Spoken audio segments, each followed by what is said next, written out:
সকলকে আমাদের প্রণাম।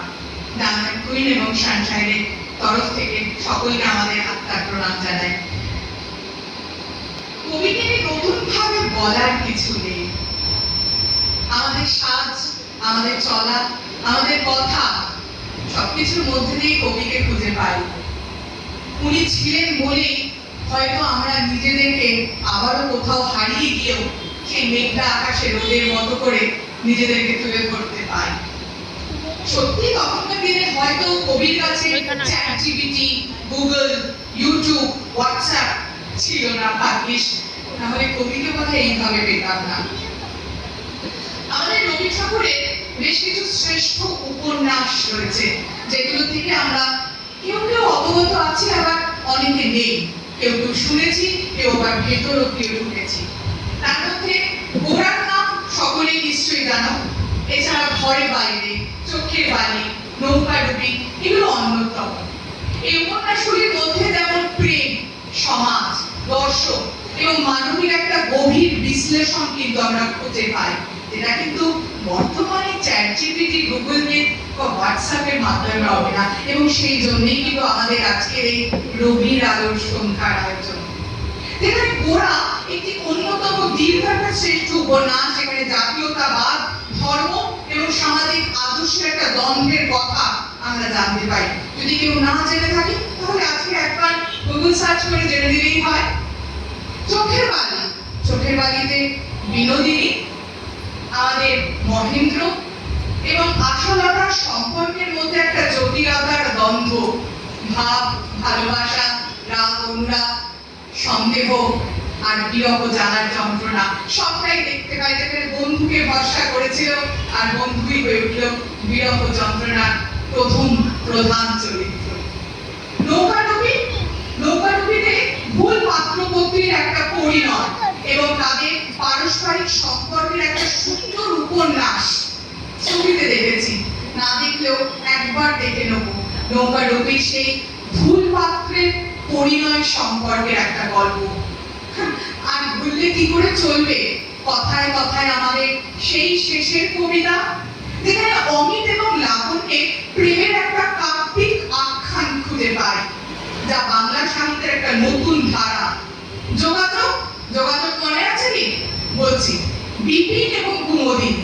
বিপিন এবং কুমুদিনীর দাম্পত্য জীবন একটা মনস্তাত্ত্বিক টানাপোড়েন, যেটা আমাদের দাম্পত্য জীবনে অনেক সময় অনেক টানাপোড়েনের মধ্যে দিয়ে চলতে থাকে। কবির এই উপন্যাসগুলো বাংলা সাহিত্যের একটা দিগন্ত উন্মোচন যে শুরু করে তা নয়, আমাদের প্রাত্যহিক জীবনের অনেক কিছুর কিন্তু সূত্র খুঁজে পাই। কবিতাগুলোর মধ্যে আমরা ছোটবেলা থেকে যেটা পড়ে এসেছি, ছোট নদী, বাঁশবাগান, খুকিও খোকা, বীর পুরুষ, এছাড়াও রয়েছে আরো অনেক কিছু। এই কবিতাগুলি তাদের সহজ ভাষা, ছন্দ ও কল্পনার জগতে ডুব দেওয়ার জন্য শিশুদের কাছে অত্যন্ত প্রিয়। তাই যদি খোকাখুকি না করা হয়ে থাকে, একবার একটু পড়ে নেবে খুকি। যেখানে নদী এবং প্রাকৃতিক অপূর্ব বর্ণনা করা হয়েছে, আছে আমাদের সেই ছোট নদী। আর বীর পুরুষ, বীর পুরুষের সেই ছোট্ট ছেলেটা, যেখানে হারে করতে করতে সে ছুটে আছে তার কল্পনার জগতে। মাকে বল, মা তুমি ভয় পেও না মা, আমি আছি সবকিছুর সামনে মা। এই কল্পনা নির্ভর করেই তো আমরা বড় হয়ে উঠেছি। আজকালকার দিনে বাচ্চাদের কত টাকা দিতে পেরেছি, কিন্তু আমরা কিন্তু সমৃদ্ধ হতে পেরেছি। খুকিও খোকা, যেখানে ছোটদের একটা চঞ্চলতার একটা মনোবিকাশের প্রকাশ হয়। এছাড়াও রয়েছে বাঁশবাগান, যেখানে বিচিত্র সমস্ত স্বাদের চরিত্রগুলোকে আমরা খুঁজে পাই। এবং এই খুঁজে পাওয়ার মধ্যে দিয়ে দিয়ে যে আকাশে যে ধুলোয় আমরা হারিয়ে ফেলেছিলাম সংসারের ধীরাভাবে পড়ে, যেখানে আমরা সমস্তটা মুছে দিয়েছিলাম, কোথাও গিয়ে কবির সেই গানের মাধ্যমে আমরা খুঁজে পাবো। এবং সেই জায়গাটাতে, সেই লাইনটাতে সবাই মিলে একসাথে কিন্তু আমরা গাই। এখানে কবি বারবার বলেছেন, আমাদের দেহ মন যেখানেই হারিয়ে যাক না কেন, তবুও যেন আমরা নিজেদেরকে খুঁজে পাই এই আকাশে, এই আকাশে, এই আকাশে।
সর্বজনে মনের মাঝে